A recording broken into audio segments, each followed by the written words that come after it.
আস্তে আস্তে আমাদের সেই হাসি খুশি পরিবারটা ভরা সম্পূর্ণ পরিপূর্ণ পরিবারটা আস্তে আস্তে কেমন খালি হয়ে যাচ্ছে, ফাঁকা হয়ে যাচ্ছে। কারণ কি বলতো, আজকে সেই দিন যেদিন আমার ভাই চলে যাচ্ছে পড়াশোনা করতে বাইরে। কোথায় পড়াশোনা করতে যাচ্ছে, কি নিয়ে পড়ছে, কি কি না করছে, সব কিছু আজকে তোমার সাথে আমি সেটাই শেয়ার করব এই ব্লগে। তো তোমরা পুরোটা স্কিপ না করে দেখতে থাকো। তো চলো, hello guys, welcome back to my channel. কেমন আছো তোমরা সবাই? আশা করছি ভীষণ ভালো আছো। ভগবানের কাছে প্রার্থনা করি তোমরা সবসময় খুব ভালো থেকো। তো চলে এসেছি আজকে আরও একটা নতুন ভ্লগ নিয়ে। আর আজকের ভ্লগটা ছিল সেই বিপত্তারিণী দিনের ভ্লগ। আর আমার ভাইয়েরও ডেট পড়েছিল আজ, মানে সেই দিনেতেই যাওয়ার, শনিবার দিনকে বিপত্তারিণী ছিল। আর সেই দিনে রাত্রেবেলাতেই মানে ভাইকে বেরিয়ে পড়তে হতো, কারণ রবিবার দিনেতে ওদের কলেজ থেকে ডেকেছে যে ওখানে ওখানে ওদের উপস্থিত থাকতে হবে। তো সেই কারণেই তো আমরা তো বাসে ট্রেনে যাব না। ভাইকে বলেছিলাম যে বাসে ট্রেনে যেতে, কিন্তু ভাই বলল যে না, যাওয়া যাবে না, অনেক প্রবলেম হবে, এই সেই হেন তেন বুঝিয়ে দিল আমাদেরকে।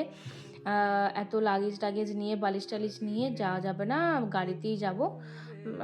নিয়ে তারপরে মা বললো ঠিক আছে, ও যেটাতে ইচ্ছা হচ্ছে যাক, টাকা খরচা হোক, তবু গাড়িতেই যা, তোরা সবাই মিলেই যা। তো সেই কারণেই আর কি। আর লাগেজ না বেশি হয়নি জানো তো, ভাইয়ের ট্রলিটাই তো ছিল ভীষণ বড়, মানে ওটাতেই সব ধরে গেছে। আর নিয়েছে একটা পিঠ ব্যাগ আর একটা এমনি জাস্ট হাতল ব্যাগ। আর ওর ব্যাগের মধ্যে, ট্রলি ব্যাগের মধ্যে একটা এমনি হ্যান্ড ব্যাগও দিয়ে দিয়েছি, পরে যাতে ট্রলি ব্যাগ নিয়ে তো সবসময় আর বাড়ি আসতে পারবে না অত বড় ট্রলিটা নিয়ে, সেই জন্য ওইটা নিয়ে ক্যারি করবে। আর আমিও দেখতেই পাচ্ছ আর হালকা পাতলাভাবে একদম রেডি হয়ে নিয়েছি, কারণ এতটা জার্নি করবো, একদম জিন্স টিন্স বা হেভি জামা কিছু পরিনি, যাতে রিল্যাক্সভাবে যেতে পারি। আর আমরা আসবো বলে প্রথমে ঠিক ছিল না আমি যাবো বলে, এমনি ঠিক হয়েছিল আমার বড় জামাইবাবু, তারপরে আমার মামার ছেলে লালটু দাদা আর মিস্টার ভদ্র যাবে। কারণ মিস্টার ভদ্র আর ভাই মিলেই আমার ভাইকে ভর্তি মানে অ্যাডমিশন করিয়ে এসেছিলো, তো ও সবটাই জানে।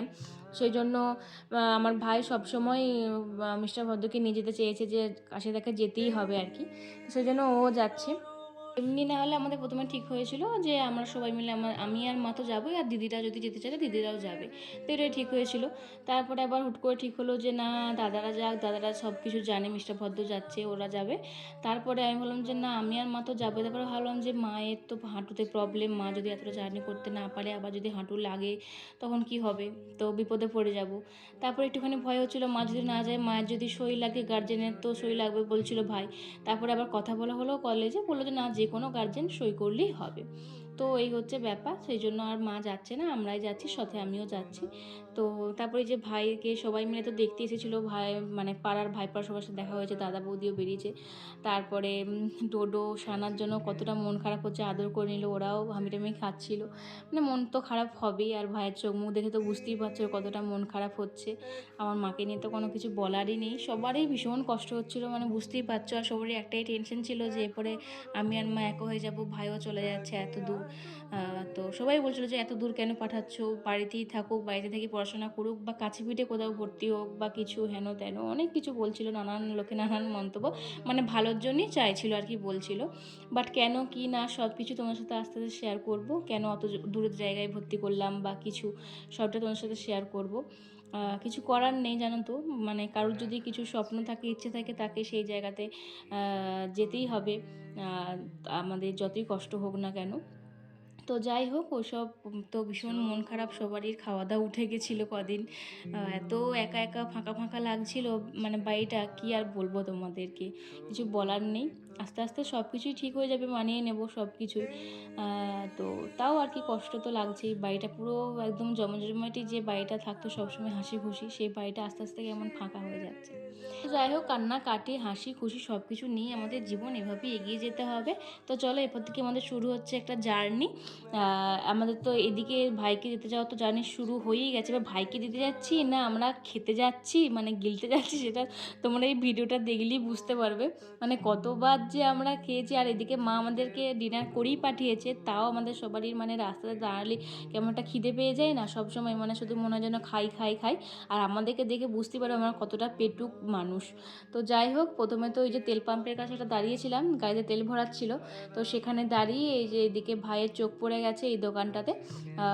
ডিম টোস্ট কিনে নিয়েছে, সবাই মিলে একটা করে ভাগ করে নিয়ে নিলাম, আমি এক পিসই নিয়েছিলাম, হেভি খেতে ছিল বুঝলে তো। আর আমার জামাইবাবু তো, বড় জামাইবাবু তো যাচ্ছেই, বিষ্ণুপুর দুপুর থেকে উঠেছে, তো দাদা মানে ডিনার করেনি, বাড়িতে আসেনি। আর মানে 6টার সময় বেরিয়েছিল পুরুলিয়া থেকে, তো 9টা 10টার সময় এসে পৌঁছেছে। তো ডিনার করার সময়ই পাইনি, সেই জন্য ডিনার করবো বলে একটা জায়গাতে আবার হোটেলে দাঁড়াবো। তো আবার এই যে যাচ্ছি, নিয়ে আবার একটা হোটেলে দাঁড়িয়ে আবার এই যে ডিনার করবো, সেটাও তোমার সাথে শেয়ার করে। আবার জার্নি করতে করতে আবার চলে এসেছিলাম রেস্টুরেন্টে একটা। আর এই রেস্টুরেন্টটা ছিল না ওই খড়গপুর সাইডের ওইখানে, কি সোনারপুর বলে একটা রেস্টুরেন্ট বা হোটেল কিছু একটা ছিল। এত ভালো সার্ভিস এখানে, আর এত ভালো খাবারের টেস্ট যে কি বলবো। খেতে এসেছিলো দাদা ডিনার করে আসেনি, আমরা সবাই ডিনার করে এসেছিলাম।